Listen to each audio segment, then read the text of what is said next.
Welcome to This Explainer. If you've ever felt like your product-led growth is just a mystery wrapped in a complicated dashboard, you are definitely not alone. Today, we're diving into the specific behavioral metrics that separate PLG teams that truly compound from those that just kind of stall out. We're drawing all these insights directly from a fantastic guide by the team at Specky.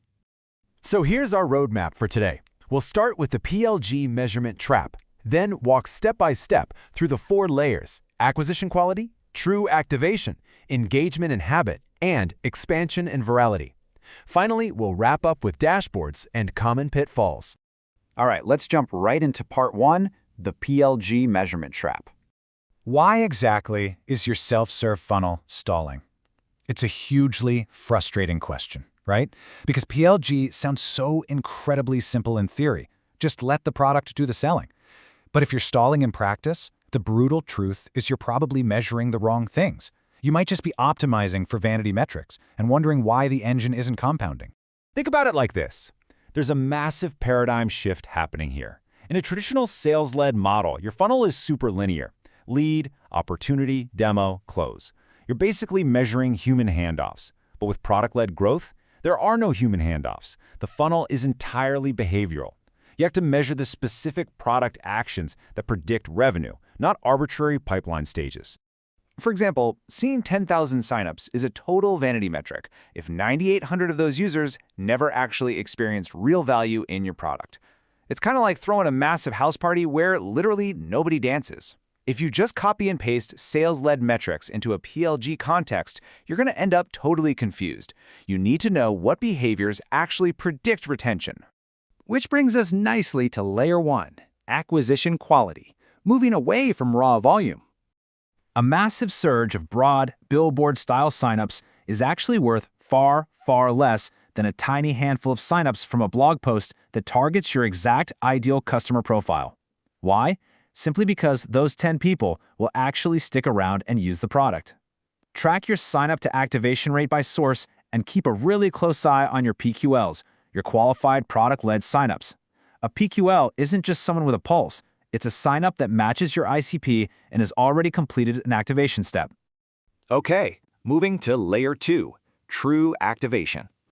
We have to get this one right because it's probably the most misunderstood metric in all of PLG.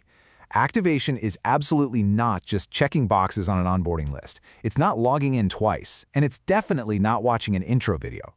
True activation is a predictive, behavioral milestone. It signals that the user has experienced enough real value to get completely hooked for the long term. Now, to actually find this milestone, you can't rely on gut feelings. You need to run a cohort analysis. Look at the users who are retained at 30 days, and then work backward. Find the earliest product behavior that this successful cohort completed at a significantly higher rate than the users who churned out. That specific behavior, not whatever your team randomly guessed, is your actual activation milestone. Once you nailed that milestone down, map out your funnel drop-off step by step. Losing users at a connect integration step demands a totally different roadmap fix than losing them when they try to invite a teammate. And remember, in PLG, speed is absolutely everything. Every single hour of friction between sign-up and hitting that first value is a major churn risk. The absolute best products get users to value in a single session. Let's push into layer 3, engagement and habit. This is the engine. We track habit through stickiness, so for a daily use tool, think Slack or Notion, an excellent stickiness ratio of daily active users to monthly active users is 50% or higher. That tells you half of your monthly users are getting so much value they come back every single day. But context is everything. If you're building a weekly tool like a project management workspace, for example, hitting a 30% weekly active user to monthly active user ratio is actually a super strong signal of habit. The raw number matters way less than the trend itself. Beyond just raw logins, we absolutely have to look at feature adoption depth and team-level breadth. A user engaging with 5 core features has a significantly higher switching cost than someone using just one. And here's the real kicker for B2B. A single power user does not equal long-term retention. If that champion leaves the company, your product turns. You have to monitor accounts with 3 or more active seats to prove your product has actually gone viral inside that organization. This brings us to layer 4, expansion and virality. This is where the magic of compounding really happens. Net revenue retention, or NRR. This is your single most vital health metric. Hitting an exceptional 120% means your existing customer base is growing on its own, even if you acquired 0 new logos. If you are below 100%, you are literally just running on a treadmill. And here's a massive pitfall the Specky piece points out. NRR is a product metric, not a finance metric. If it's declining, the product simply isn't delivering ongoing value. Next up is the viral coefficient, also known as the K-factor. A K-factor above 1 means your product is growing entirely on its own. While most B2B SaaS products naturally hover between 0.1 and 0.3, to really move the needle, sharing mechanics have to be engineered right into the activation flow. Seriously, do not bury your invite button deep inside a settings menu as an afterthought. Okay, moving to Section 6, Dashboards and Common Pitfalls. Let's operationalize all this data. You really need an operating cadence that gives you different views at different times.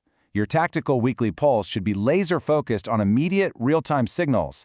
Ask yourself, how many new qualified product-led signups did we get? What's the 7-day activation rate? And crucially, what is the median time to activation? Then, strategically, once a month, you step back, review your activation rates by acquisition source to see which channels are actually producing real activated users. Check your 30, 60, and 90-day cohort retention, and double-check if your product is delivering the ongoing, deep value required to keep that NRR climbing. And every quarter, zoom all the way out for a deep dive. You need to rerun that cohort analysis to verify your activation milestone hasn't secretly shifted as you've added features. Ensure you're actually serving your ideal customer profile by segmenting the metrics, and track your time to expansion. Because if accounts naturally expand at month 3, but your sales team doesn't reach out until month 6, you've completely missed the window. Consider Specky's quick reference PLG metric stack to be your ultimate cheat sheet. It beautifully summarizes exactly what metric belongs to what layer, and most importantly, it connects those behavioral signals directly to product decisions, telling you exactly what is going on with your business's health. So, to wrap up this explainer, I want to leave you with one very critical question. You probably have all this data sitting around in various spreadsheets or tools right now, but are you actually connecting those numbers to product decisions? Measuring the right things is only step 1. Turning those isolated signals into shipped work is what actually drives compounding growth. Ask yourself, what is your dashboard making you build today? Thanks so much for learning with us, and keep building great things.